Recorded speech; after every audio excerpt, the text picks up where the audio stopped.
Here we are again. It's Sean Connolly here, and this is Railway Conversations with Doc Frank. Enjoy.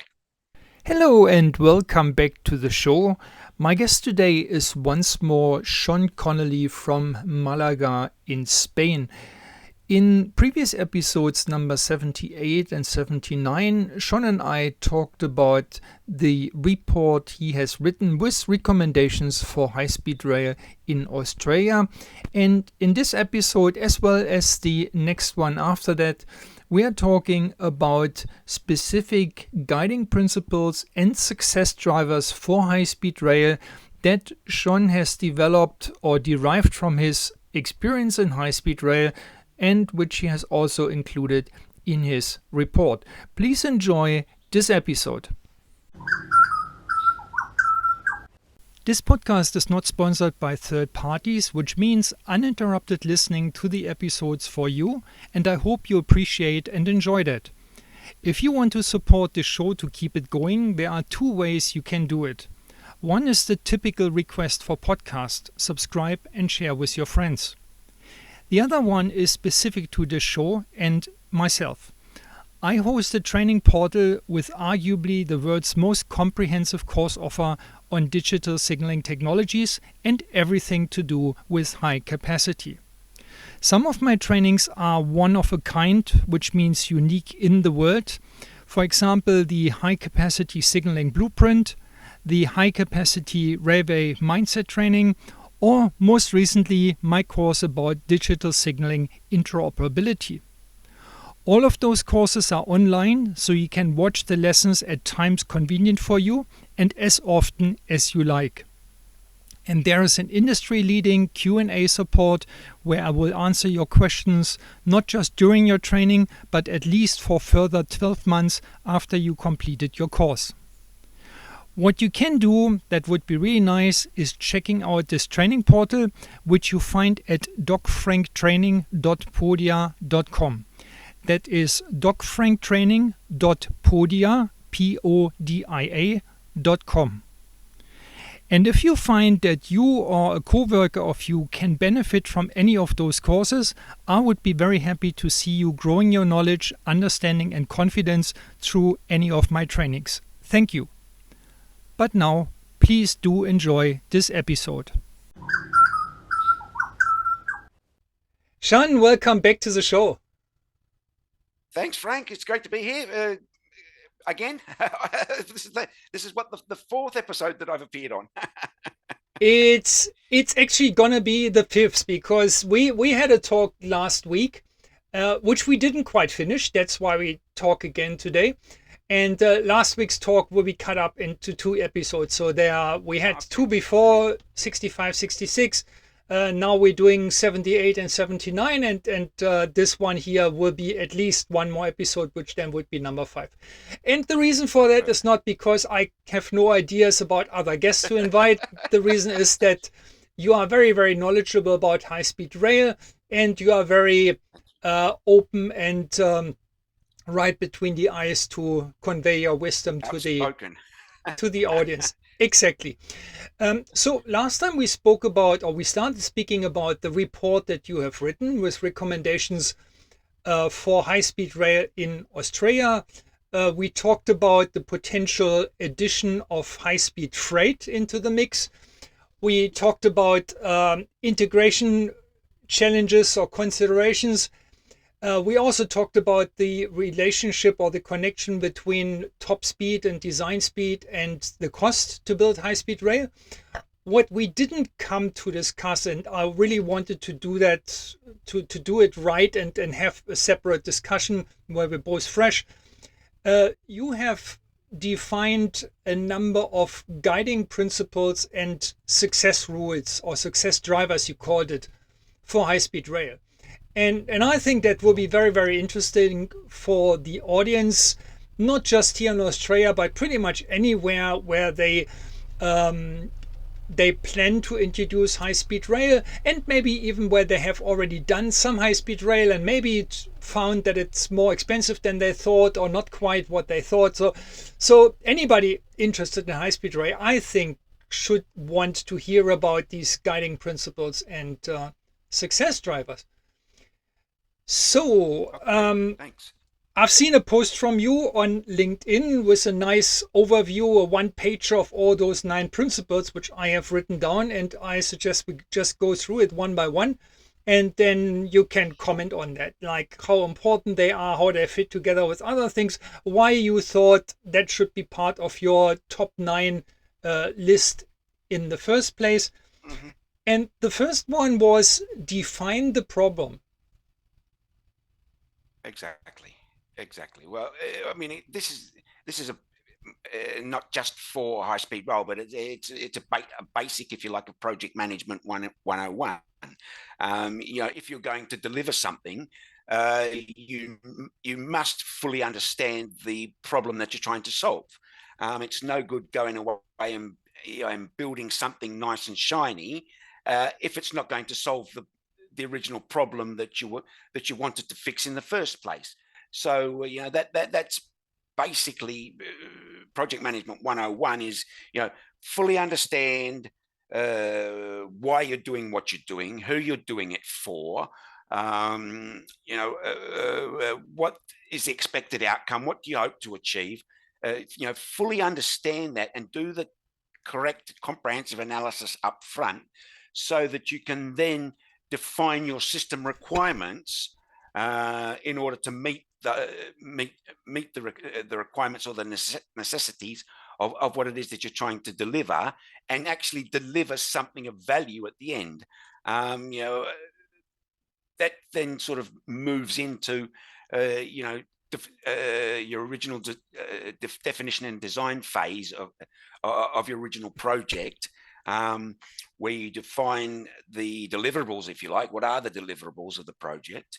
And of course, you can then cost that out and then accurately manage manage the cost of your project or your construction or whatever it might be. And there's a project management or engineering principle of design to cost that you'll be familiar with, Frank, where you keep a very close eye on constraining costs and making sure that you are delivering within your funding envelope or within your costing envelope. So it's all interrelated. Understand what you're delivering, who you're delivering it for, define it well, specify the requirements, specify the scope, and then cost that out and then deliver it within that cost. And that's something that we see on particularly mega projects. Mega projects have a nasty history of huge cost overruns. So, understanding what you're delivering and who you're delivering it for in the first place is quite key in, actually managing and constraining your costs to within your original budget estimates or funding envelope. Yeah. The risk that I see, or what I find in practice quite often, is an issue with setting priorities. So, I mean, building a high-speed rail corridor to start with the infrastructure for high-speed rail costs a lot of money. And there is certainly a temptation for people to stuff or stack up as many benefits as possible to make the case as attractive as possible. So, for example, Sure. you have a high-speed line from Sydney to Melbourne, and obviously one idea is to get people away from air travel between Sydney and Melbourne, getting them on rail, and by doing so, doing something positive for the environment, against climate change, and all this kind of stuff. Now, once this corridor is there, you can obviously travel on that corridor just from Sydney to Canberra, for example, provided the corridor goes via Canberra. And you can also go from Melbourne to the nearest location in Victoria on that Melbourne to corridor, which Shepparton or Shepparton, Melbourne to Wodonga. Albury. Yeah. Yes. And then you would have immediately a secondary benefit in exploring those regions and improving the connections of those regions with the cities and so on.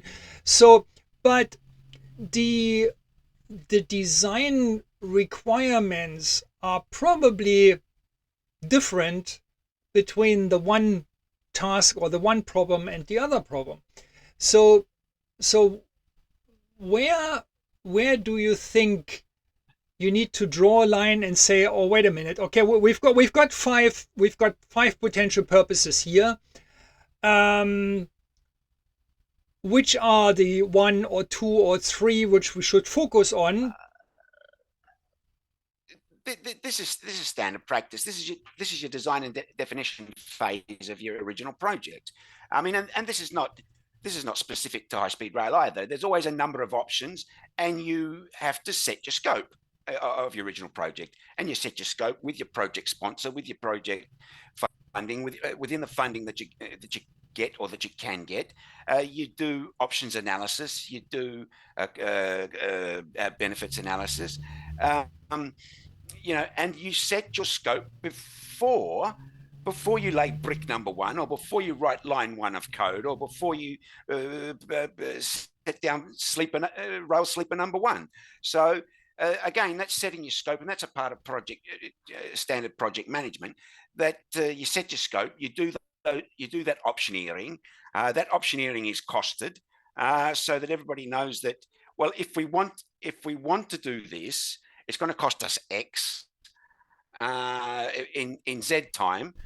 So that's what goes into our original scope. Or no, that's going to cost us too much, so it's out of scope. And that's done, like I say, and that's done before you lay brick number one, or set down rail sleeper number one.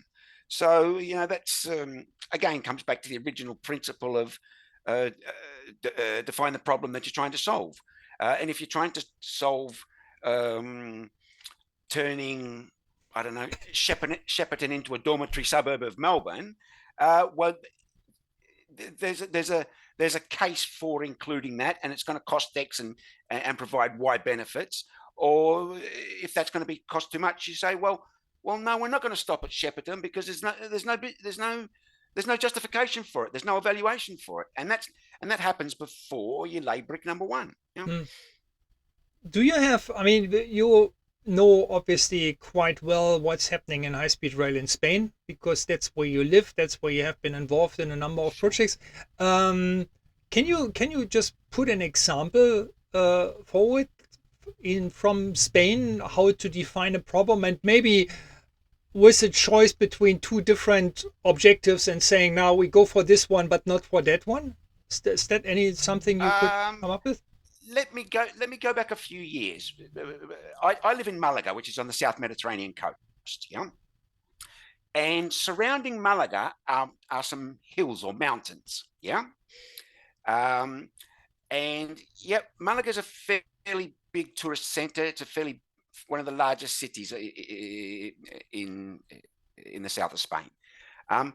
After they sorted out Madrid, Barcelona, and some of the bigger population centers, yes, it was.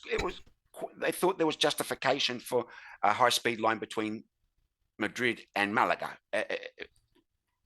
There would be, but of course, when they were doing the original investigations, they came up against these mountains that are to the north of Malaga. Yeah, and that was going to require some tunneling. Yeah.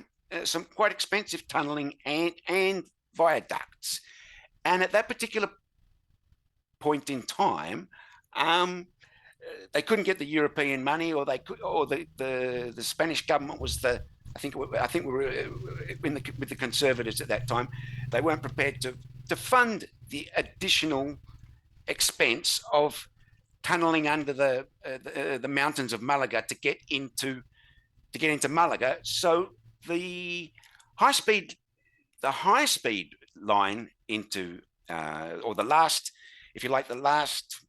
60 or 70 kilometers to get the high speed line through the mountains and into Malaga was delayed.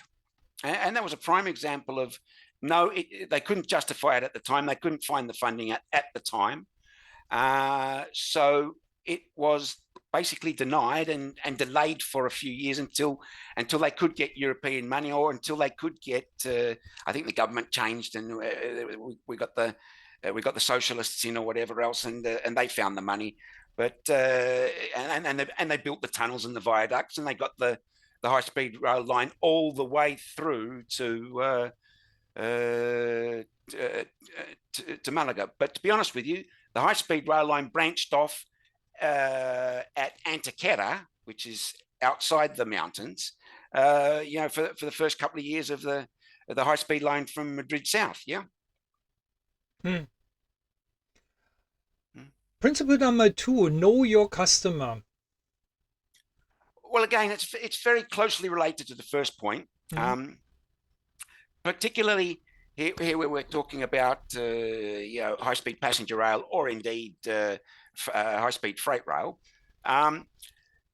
Again, know your customer. What does your customer want? And here, when we're talking about high-speed passenger rail, we seem to. Well, firstly, we need to know the volume of customers. Is it viable? We're not going to go to Shepparton if there's two men and a dog that want to catch the high speed rail. That's not viable. It might be nice, it might be good politics or whatever, but it's not going to pay for itself. Two men and a dog getting on twice a day at Shepparton.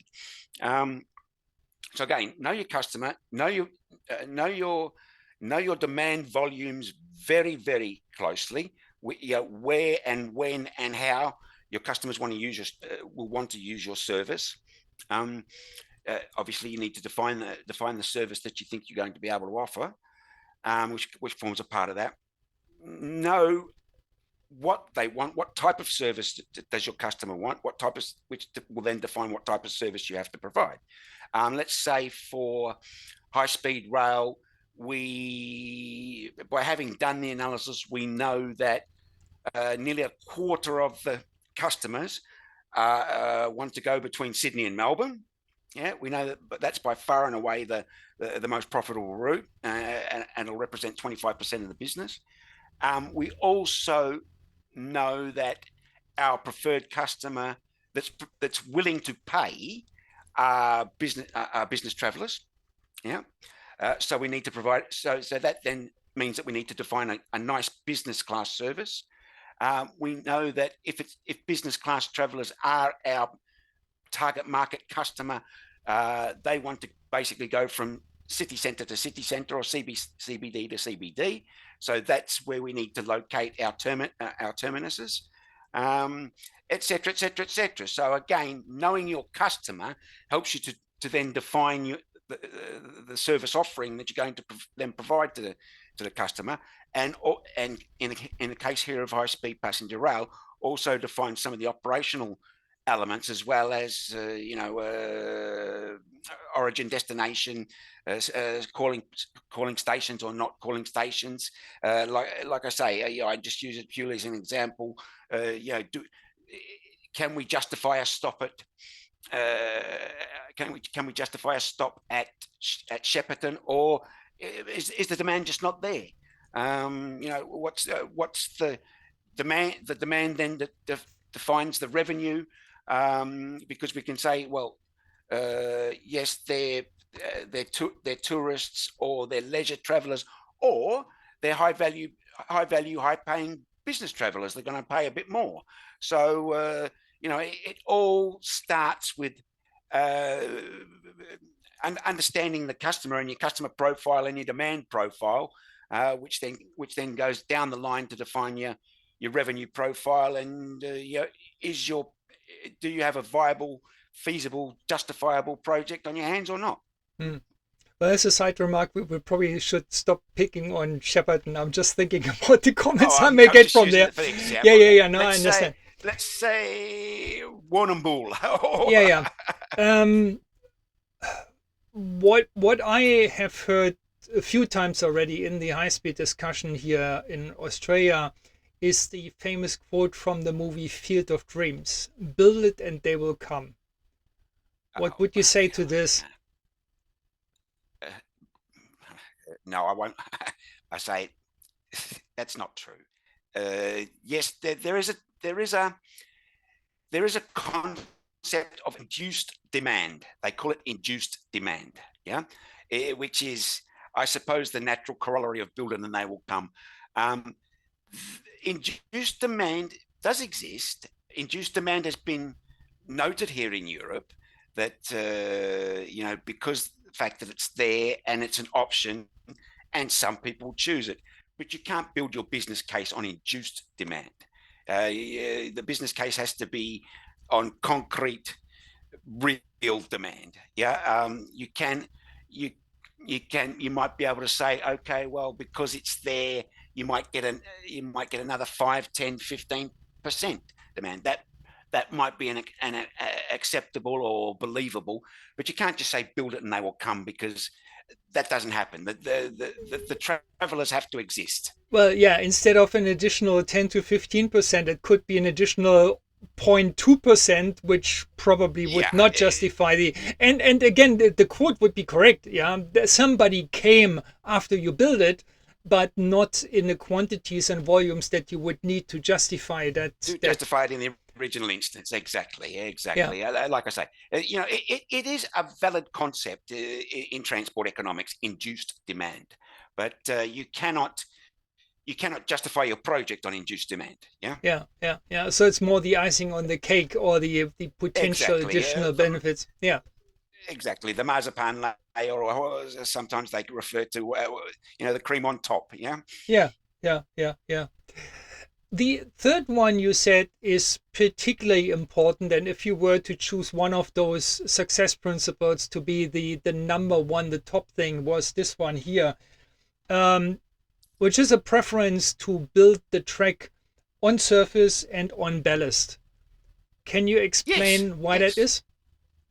This comes from our analysis of nearly 100 operational high-speed railways globally. Yeah.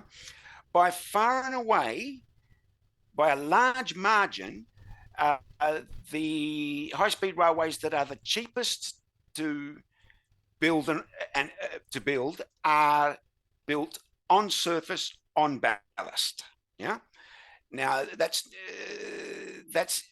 taking into account the topology, or the topography will support that. Obviously, you need long flat stretches, and sometimes it's unavoidable that you really do have to build tunnels or viaducts to get the long straight stretches that you need for high speed rail.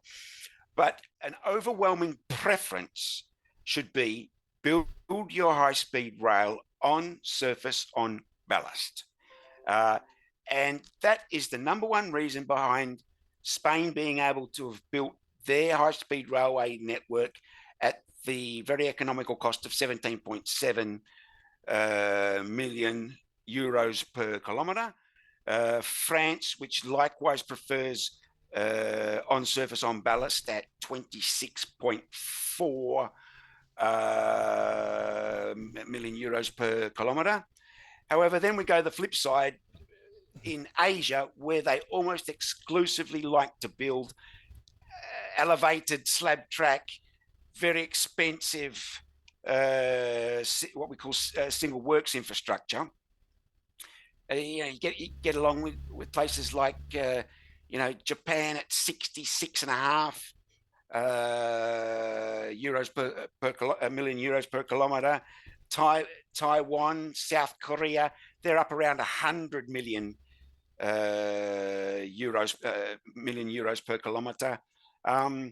Even China, with its low cost of labour, that builds 94% of their high-speed railways on elevated viaducts, builds their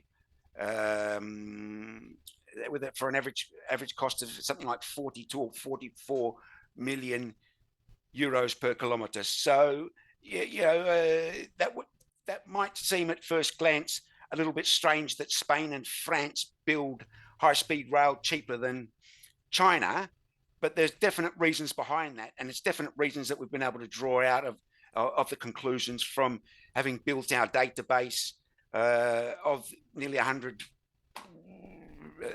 high-speed railways globally. Yeah.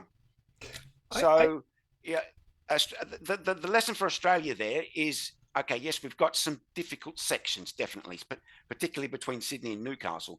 But if you think about the topography between the outback between Melbourne, Shepparton, Albury, Wagga Wagga, and just before you get into Canberra, that's basically open outback. It's flat. There's a good 800 kilometres of outback there. Quite flat. Might be a bit subject to flooding sometimes, which you need to take into account. But if you've got that topography, uh, build it on surface on ballast, and it'll be much cheaper. Things like bridges, viaducts, tunnels are 3.5 to 4 times more expensive to build than on ballast on surface. So that's a cost consideration in the first instance, meaning making it more affordable, right? Well, exactly. I mean, if it's going to cost 3.5 times more to build a Chinese or Japanese or Asian style railway, why do we want to triple our cost when there's no necessity to do so? You can build a perfectly good high speed railway on surface on ballast with the proviso or with the caveat that where absolutely necessary, you will have to use tunnels or viaducts. And of course, we get into the absolutely necessary territory when we're talking about Sydney to Newcastle. Yeah. Yeah. Number 4, which is kind of what we already discussed last time, choose speed wisely. And that's obviously, to me, that's obviously related with define the problem, which was number 1 of these success principles. Sure. Because there's a bit of a conundrum, and I think we discussed this already, but if you ask somebody the question, what do you want, for example, from a rail connection between Sydney and Melbourne, everybody would say, well, get there as quickly as possible. Yeah, without asking how quick is or how short is a period of time which defines as quickly as possible, or which qualifies as quickly as possible. So, and if you ask more nuanced questions, like questions. Yes, you need yes, to ask yes, the yes, right yes. questions. Yes, let's talk about the right questions then. That's part of the that's part of the appraisal process, if you like. Ask the right questions. If I live in a suburb called Teatinos, yeah. And if you ask me, would you like a station at the corner of your street, Sean? Yes, of course I would. But that's not the right question, is it? Of course, I'm going to say yes. Do I want a metro station at the end of my street? Yes. Yeah. But that's not the right question. And I get not frustrated, but it pricks me a little bit when people come up with some suggestions that they want a high speed rail station at Craigieburn or Campbelltown or that's not what the majority of the customers want. So we go back to know your customer. If we come back to the original point of choose your speed wisely, one of the original points that I make about choose your speed wisely is that in order to meet a certain journey time, that will translate into an overall average speed over the course of the whole journey. That will translate into a top speed or a design speed about 33% higher. And what you need to remember is every kilometer per hour higher you go with your top or design speed, that's going to cost you exponentially more to build, because you'll need wider curve radiuses, longer, straighter, flatter track alignments, more tunnels, more viaducts to maintain those speeds, to design for a top design speed that's going to get you an average speed that's going to get you the lower journey time that you're looking for. So set your journey time sensibly. That's the only thing I can say.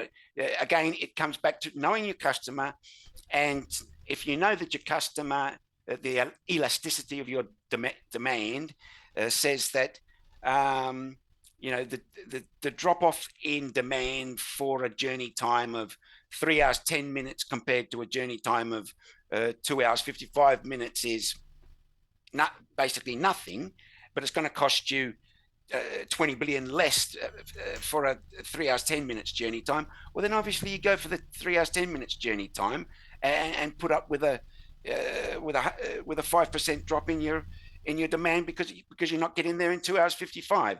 And it's the same. It's like Sean wants a metro station at the end of his street.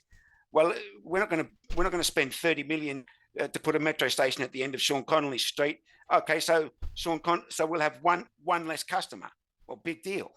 Sean Connolly, and a lot of it, the elasticity says they may not even lose you, right? I mean, if it turns out that the station's not at the end of your street, but it's somewhere in the city center, and you say, well, two streets over or something, and for the sake of walking 10 minutes, I go anyway. And this is exactly what I've been saying with the high speed, with some of the high speed rail things, is that if the station's at Central, and we're now moving into one of the other points, but if the station's at Central, you've got the Sydney Metro. You can get to Campbelltown, Epping, Strathfield, Tullawang, wherever you want to go. It's, are you really not going to use the high-speed rail between Sydney and Melbourne because there's no station at Campbelltown? Yeah, and I think you are. I think logic says that you'll catch the Sydney Metro from Campbelltown into Central and jump on the high-speed rail at Sydney Central. Yeah. I mean, if you live in Campbelltown and you see the high-speed line passing through, it's a bit unfortunate that you need to go to the city center first to then go back of course, towards Campbelltown on the high-speed train. But it is what it is, because otherwise you're creating a metro service at high speed. And if you create a metro service, you can forget about the high speed. Yeah. I mean, there's a reason why the average traveling speed of metros is around 60 kilometers per hour. That's certainly not high speed, but you have the many stops in exchange. And the trains, and there's acceleration, deceleration profiles, and we get into engineering and technical stuff.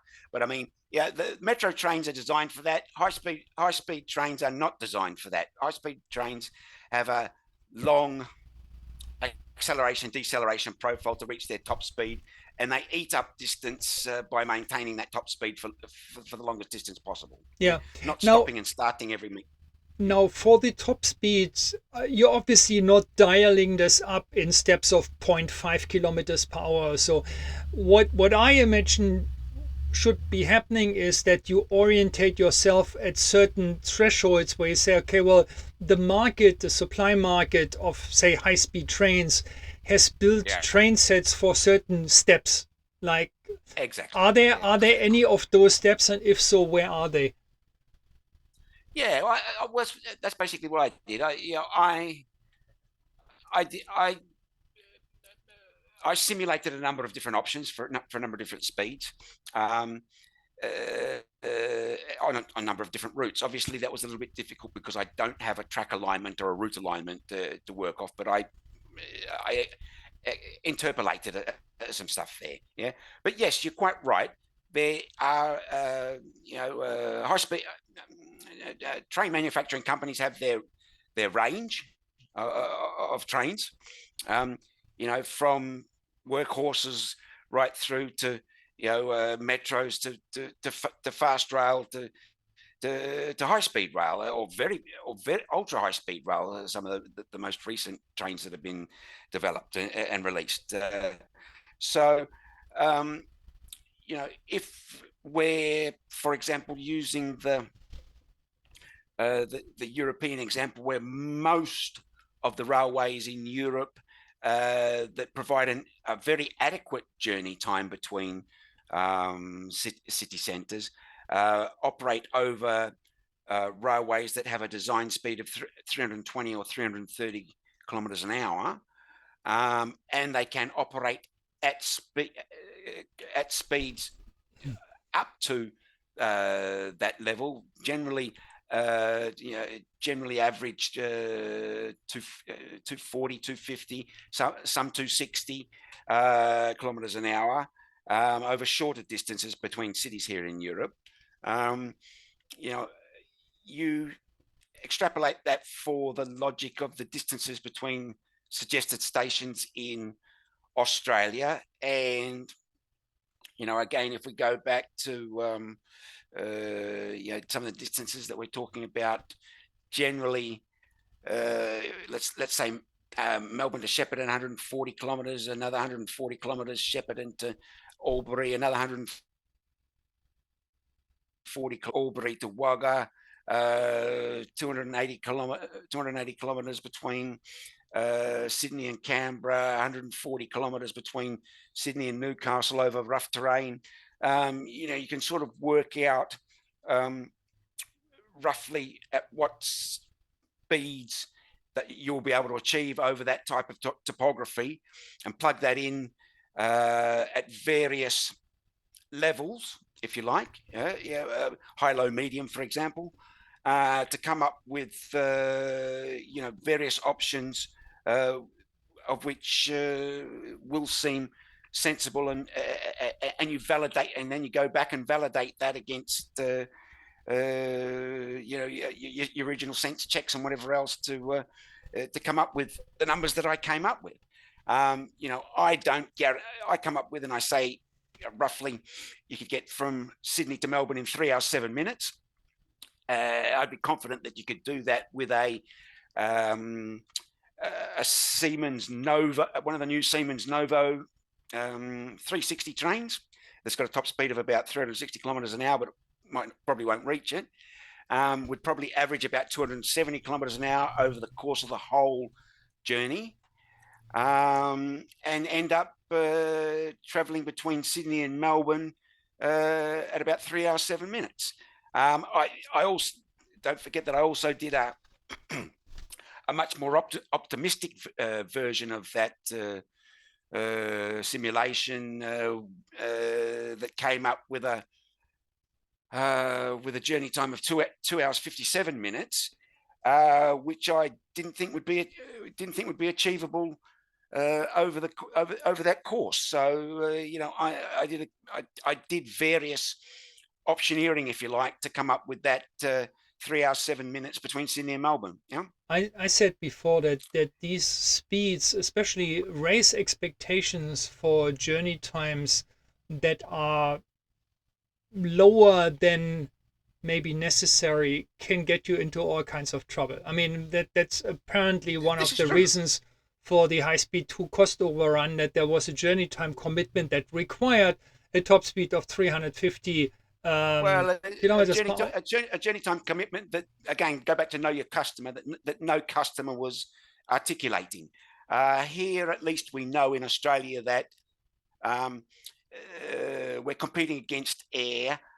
Anything over about 3 hours 15, and we're not going to get the modal shift that we need to make it viable from air to high speed rail. They'll just stay on the plane. Yeah. So that's gets into the equation as well, if you like. That if we don't come, we know that from having defined our requirements. One of our journey time requirements is that it must be competitive against air. To be competitive against air, we've got to do it in about less than three and a quarter hours. So that then comes back and defines an average speed of about 265, 270 kilometers an hour that we need to achieve, and we can achieve that. Like I say, with the right route alignment, with the right train, we'll achieve that. Yeah, I'm confident that we'll achieve that. I'm wondering. I mean, that average speed is quite high, especially when we think about going into the vast areas of our metropolitan centers like Sydney and Melbourne. the let me suburbs there let me are explain quite this. expansive, and I'm Correct. wondering what the Correct. rationale behind it is. Whether you assume you're going to tunnel for, I don't know, 40 kilometers. Yes. Yes. But however, let's go back to the start.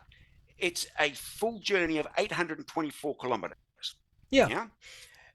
At least 750 of those kilometers are basically outback or open, open. Yeah. let's say level So land. you'll They probably don't like it if you call it outback, and there are regions where they basically grow fruit trees all over the place and whatever. Anyway, well, but okay, but I you're know going I know straight what you through. I know what you mean. Yeah. You're going straight through. You've got Yes. no impediments. Yeah. Yeah. Yeah. So for 7/8 of your journey, you're probably going to be achieving about 300 kilometers an hour because there's nothing to stop you from going 300 kilometers an hour. Yeah. Yeah.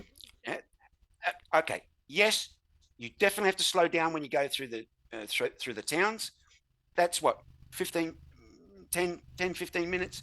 You will definitely have to slow down when you go under the tunnels under Sydney, but that'll be the last 20 maximum 30 minutes of the journey.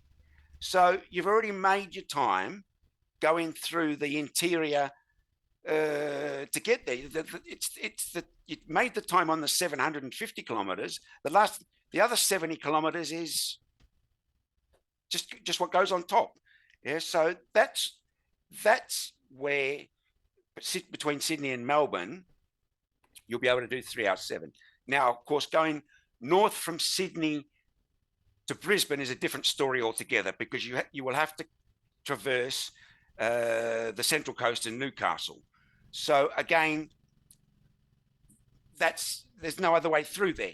Yeah, and so that'll be much more difficult, and the journey time will be longer because you won't be able to rattle through there at 300 kilometers an hour for long, large distances. Yeah. Yeah. Yeah. So again, it's important to take the topology and the track alignment and the route alignment into account when we're calculating journey times and things like that, and the absolute maximum speeds that you will achieve for long periods of time. I know you do see a lot of high-speed railways that say we're a 350 kilometre an hour railway, but you touch it briefly for 30 seconds on the journey. Yeah. Yeah. That doesn't save you any time. Yeah, that Yeah. doesn't save you any time. Being able to go 300 kilometers an hour for 600 kilometers of your journey eats up distance. Yeah. We were talking previously about transparency, not just with you, but also with other guests as well, and the need for transparency. So I personally, and I consider myself having some knowledge of the railway industry, I would feel a lot better with those journey time assumptions if they were explained in layman's terms. Pretty much similar to what you just said. That Of course, it can be of a course, of relatively course, of short course. description where you say, okay, well, we assume the first 20 kilometers in Sydney, we're going to tunnel. In the tunnel, we will have a speed of, I don't know, 150 kilometers per hour. Then we get out of the tunnel. Then we have flat land where you can go like 300, almost like a speed profile. And Yeah, yeah, yeah, and yeah, and yeah. that and that can be sanity checked Sure. by people relatively quickly. I mean, if somebody said we're going 300 through a tunnel, I would say, whoa, wait a minute. Say no, How that's how not going to many happen. Yeah, yeah, references yeah, do we have on that, and how should the tunnel look like that we yeah. have two trains passing each other at 300 kilometers? So that's unrealistic, right? But if that came out with something where you can say, okay, well, that looks reasonable, that looks reasonable, that looks reasonable, and not just Yeah. There taking the are end-to-end connection from there are Southern Cross to very Central, no. You divided can't by just you 300, can't and just that's my divide. travel time. No, Yeah. no, no. You can't do that. That's ridiculous. No, Yeah. there are very advanced methodologies and some very advanced software. Yeah, OpenTrack does it. Trenissimo, Trenolab do it. Railsys doesn't do it very well. There are Viriato does it. There are softwares that do this. Yeah, and I use these softwares. I've got experience with these softwares that actually do these speed graphs and speed profiles. Yeah. Again, the outputs of those softwares, sure, they should be shared. They can be shared, and they should be shared and checked by peers. Obviously, any work that I've done so far, again, I've given the caveat. I don't have a track alignment. I don't know where the signals are going to be. I don't know. I haven't been able to build the model, so it's conjecture, but it's educated guess, if you like, rather than a complete divide by 300. No, I do know some some assumptions, some valid assumptions to take into account when I'm building that model that then runs various speed profiles to come up with 2 hours 57 or 3 hours 7 or 3 hours 17. Yeah.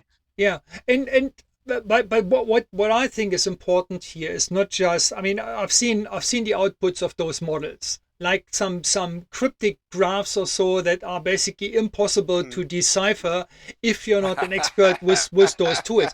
What I'm specifically after is a simple explanation of the key parameters of such Right. simulation. Okay. And Yeah. I consider this almost as a part of a community engagement, right? I mean, Sure. we're talking about a taxpayer money expense of way in excess of $100 billion, probably. Uh, Yeah. mhm. So as a taxpayer, and some taxpayer who understands a little bit about railway, I don't think it's too much expected to have something simply explained that gives me confidence that they have Sure. done some You need. Well, it's like realistic assumptions. explain your workings. Explain your workings. In other words, yeah, Yes, I understand completely. yes, You need to be. It's part of the communications, and and I look, think I talk about communications as well. We need to be able to communicate to our audience, and of course, our audience is the general public. We need to be able to communicate and convince our audience that what we're saying is not a, a, a, a bag of rubbish, and that we've done the work. We can explain our workings. This is how we've come up with the numbers that we've come up with. This is why we think that it's a reasonable figure, or why we don't think it's a reasonable figure. Um, and this, and so that we can give our audience the confidence that we have as well, that this is what's going to happen, and that our predictions are valid predictions for what's going to actually happen in real life. Yeah, yes, at yes, some point down the track. and So we yes, have. transparency is very important for a number of different reasons. Yeah. Yes, and we have seen examples in Australia of community engagement, which is actually quite good. I mean, I've been involved in Sydney Metro. I've been involved in the Metro Tunnel project in Melbourne. I've been involved briefly in Cross River Rail in Brisbane. They all have programs. Metronet in Perth is another example. They all have Mm-hmm. community communication engagement programs Engagement. Yeah. where they say, Mm-hmm. okay, well, which information do we need to give the public? For example, construction works in your area that may Mm-hmm. affect traffic connections and stuff like that. Yeah. So we Mm-hmm. generally big projects know how to do that. Yeah. What I'm saying is, I want to see something like this for high speed rail. Not because I think I'm something particularly important. As a taxpayer in Mm-hmm. Australia, I consider myself a stakeholder in that project. Sure. And Sure. every taxpayer Well, will. So it's not just about me as a person, as an individual. It's about every taxpayer in Australia who I think has the right for an investment of that order of magnitude to get some properly understandable explanations of sure. what's going to be done, and that No, that's a it gives part. confidence that it's realistic and achievable. Exactly, exactly, and that might be one of the lessons.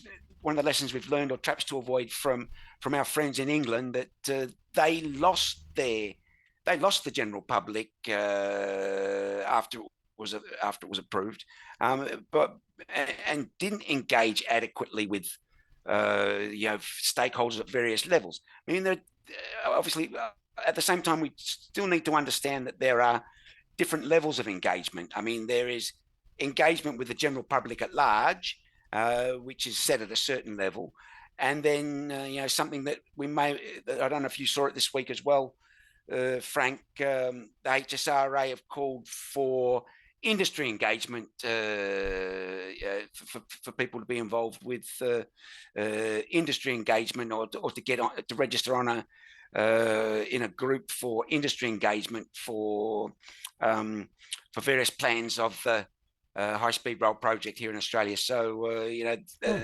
that's happening, but that would be at a peer level, if you like, at a peer level. So check it out, Frank. Get on there and register yourself as well for to be on that industry engagement group or panel on the HSRA website. So I haven't done this yet. So thanks for the pointer. Where I think the HSRA are looking to run certain technical proposals that they receive via industry or peer participants to exactly for that, to get feedback, or to get to communicate and to get feedback as to the reasonableness or not of certain proposals that might be getting proposed to the HSRA by their contracted successful tenderers, or wherever it might be coming from. Yeah. Hi, it's Doc Frank again. I hope you enjoyed this first part of my conversation with Sean Connolly. If you did, please make sure that you share it with a friend, and you also listen to the continuation of this conversation, which will be out next week, Thursday, in episode number 86. Hi, it's Doc Frank again. I hope you liked today's episode. I like to keep it as simple as possible, so I only have one single request for you. If you like this podcast, please tell your friends and colleagues about it. That's all I want, because that's a service that I'm providing to the industry, and I would like as many people as possible to listen to this podcast and learn something from it. So please share, and until next time, keep it simple, and bye for now. Thank you for listening.